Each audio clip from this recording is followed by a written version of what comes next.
Nous avons publié récemment un ouvrage qui est Concurrence et environnement, Sustainability, Green Deal, climat. Les auteurs montrent en fait tous les enjeux très forts qu'il y a entre concurrence et environnement. Dans votre ouvrage, la concurrence, vous développez beaucoup les obstacles, les bénéfices également de la concurrence. Mais que dites-vous, qu'avez-vous à dire sur environnement et concurrence? Alors on pourrait penser de prime abord que la concurrence ne joue pas dans le sens de l'environnement, puisque la concurrence fait baisser les prix, elle augmente les quantités et donc la consommation et donc les émissions de CO2. Mais en fait, c'est un peu plus compliqué que ça. Parce que dès lors que les consommateurs demandent, et on le voit bien, demandent des produits green, et que vous avez de la concurrence, vous avez une incitation naturelle de tous les opérateurs à faire des produits propres. Si vous êtes en monopole, vous n'avez pas un intérêt spontané à passer, à faire la transition énergétique. Vous préférez rester sur l'ancienne technologie.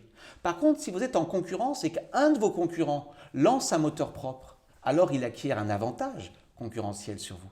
Vous n'avez pas d'autre choix que de riposter en faisant la même chose. Donc paradoxalement, la concurrence peut être un allié de la transition énergétique. Et on voit ici le rôle que peut jouer pour le coup la politique de concurrence. Il est important que la politique de concurrence s'assure que les entreprises ne se fassent pas seulement concurrence par les prix, mais également sur les normes environnementales et toute pratique d'entente, d'abus de position dominante, qui conduirait justement à bloquer ces variables environnementales pourraient être considérées comme des pratiques anticoncurrentielles.